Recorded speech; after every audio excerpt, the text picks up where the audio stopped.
সাথে কাজ করা, দেশনেত্রী বেগম খালেদা জিয়ার সাথে কাজ করা, সদস্য তারেক রহমান সাহেবের সাথে কাজ করা একজন কর্মী হিসাবে আমি যেটা আপনাদেরকে বলতে চেয়েছিলাম, আব্দুল সালাম পিন্টু সাহেব এবং সালাউদ্দিন টুকু সাহেব সেটা বলেছেন। শহীদ জিয়া সৌভাগ্যবান তারা যারা তাকে দেখেছেন, আরো সৌভাগ্যবান তারা যারা তার সাথে কাজ করার সুযোগ পেয়েছেন। এরকম সৎ দেশপ্রেমিক নিবেদিত প্রাণ রাজনৈতিক নেতা বাংলাদেশে আর আসে না। তার অনুপস্থিতিতে দেশনেত্রী বেগম খালেদা জিয়া অসীম সাহসিকতার সাথে এই বিএনপিকে ধরে রেখেছিলেন এবং মাত্র 8-9 বছরের মধ্যে নির্বাচনের মাধ্যমে বিএনপিকে পুনরায় দেশের রাষ্ট্র পরিচালনার দায়িত্ব আনতে পেরেছিলেন। এটা রেকর্ডের ইতিহাস। পাকিস্তান আমলে মুসলিম লীগ ক্ষমতায় ছিল, আজ পর্যন্ত তারা ক্ষমতায় আসে নাই। আওয়ামী লীগ 1975 সালে ক্ষমতাচ্যুত হয়ে ফিরে আসতে লেগেছিল 21 বছর।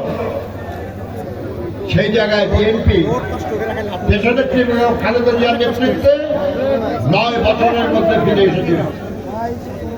বন্ধুরা, এবার আমরা আরো অনেক লম্বা লড়াই করেছি।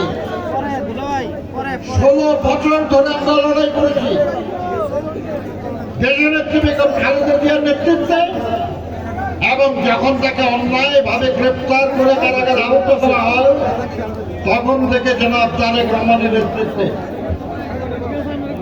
আমাদের 700-ও বেশি নেতা গুম হয়েছে। আমাদের সহস্রাধিক নেতা কর্মী খুন হয়েছে। আমাদের লক্ষ লক্ষ নেতা কর্মীর বিরুদ্ধে মিথ্যা মামলা দেওয়া হয়েছে। এমন কোন গ্রাম নাই যেখানে বিএনপি বা অঙ্গ দলের কোন নেতা কর্মীরা নির্যাতিত হয় নাই। বাংলাদেশের এমন কোন স্থান নাই যেখানে আওয়ামী লীগের নির্যাতনে নিহত কোন বিএনপি বা অঙ্গ দলের নেতা কর্মী নাই।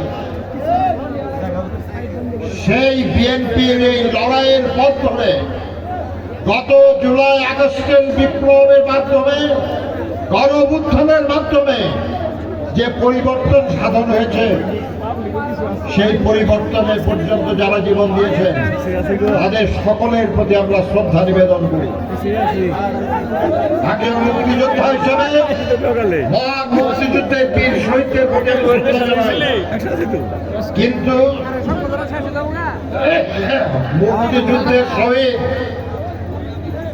দীর্ঘ 16 বছরের আন্দোলন সংগ্রামের শহীদ এবং জুলাই আগস্টের যে শহীদ, সব শহীদের রক্ত বৃথা হয়ে যাবে যদি আমরা এই পতিত স্বৈরাচারকে বাংলাদেশের রাজনীতির অঙ্গন থেকে আমরা যদি চিরতরে উৎখাত করতে না পারি। সেই তাদেরকে কিছু টাকার লোভে, নিজের দল ভারী করার লোভে যদি কেউ আশ্রয় দেন, মনে রাখবেন তারাই শহীদের রক্তের সাথে বেইমানি করছেন।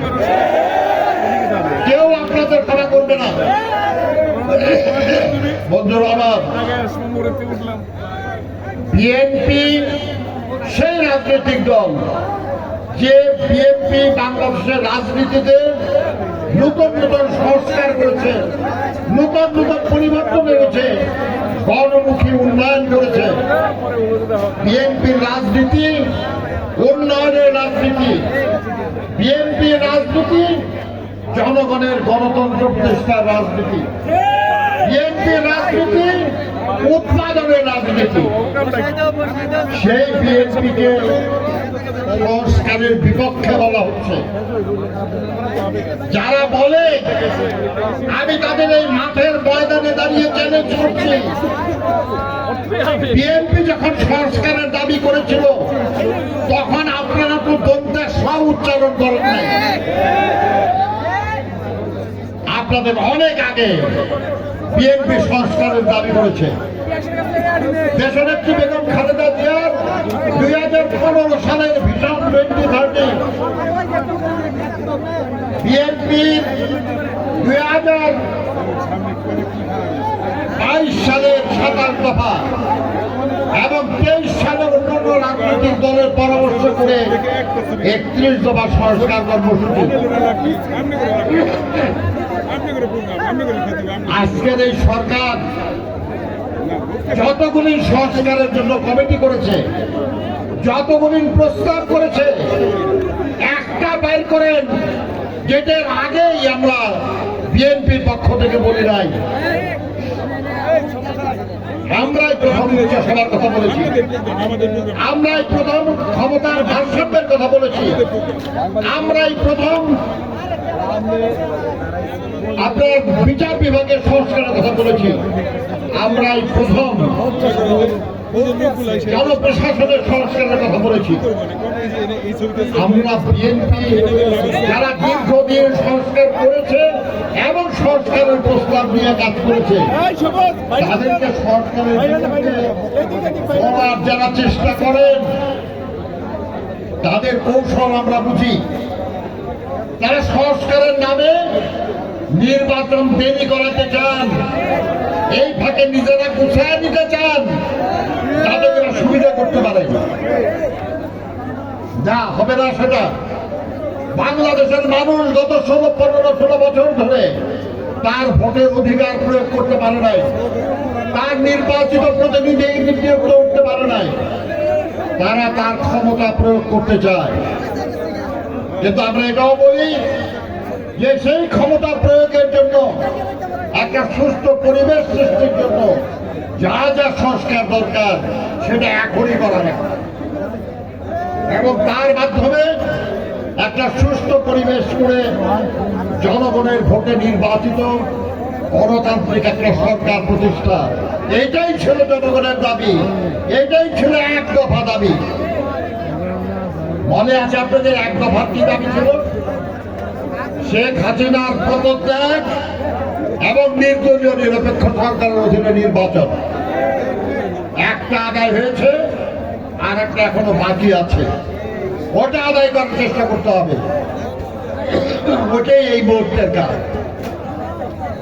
আমি আপনাদের কাছে কৃতজ্ঞ যে আপনারা আমাদের সহকর্মী জনাব আব্দুল সালাম পিন্টু যতদিন জেলে ছিলেন তখনও আপনারা তাকে ভোলেন নাই, আপনারা এখনো তাকে ভোলেন নাই।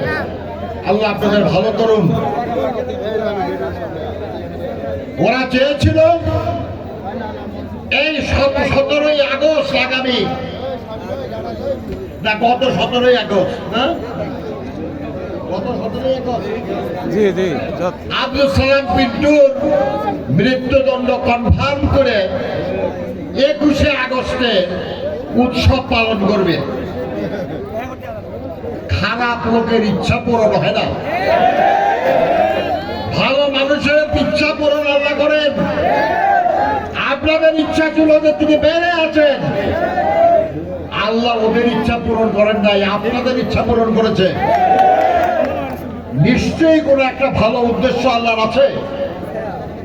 আপনারা তাকে নির্বাচিত করেছিলেন, বেগম খালেদা জিয়া তাকে উপমন্ত্রী করেছিলেন, উপমন্ত্রী হলো ছোট মন্ত্রী, চেষ্টা করেছেন ওই দিয়ে আপনাদের জন্য কাজ করার। হতে পারে আল্লাহ হয়তো আরো বড় কোনো কাজ তার জন্য লেগে দিয়েছেন। আপনারা সবাই ঐক্যবদ্ধ থাকুন, এগিয়ে চলুন। আগামী দিন আমরা সবাই মিলে এই দেশটাকে মুক্তিযুদ্ধের চেতনায়, শহীদ জিয়ার চেতনায়, বেগম খালেদা জিয়ার চেতনায়, জনাব তারেক রহমানের চেতনায় আমরা এই দেশকে সমৃদ্ধ বানাবো, এদেশকে উন্নত করব, এদেশের শান্তি শৃঙ্খলা প্রতিষ্ঠা করব, এই দেশের দুর্নীতি অনাচার আমরা দমন করবো ইনশাআল্লাহ। আল্লাহ আমাদের সহায় হন। আল্লাহ হাফেজ। বাংলাদেশ জিন্দাবাদ। শহীদ জিয়া অমর হোক। বেগম খালেদা জিন্দাবাদ। তারেক রহমান জিন্দাবাদ। স্থায়ী কমিটির সদস্য নজরুল সেই ইসলাম সাথে আজকের এই গণসম্বর্ধনা অনুষ্ঠানের সমাপ্তি ঘোষণা করছি। সবাইকে ধন্যবাদ, অভিনন্দন। বক্তব্য রাখলেন।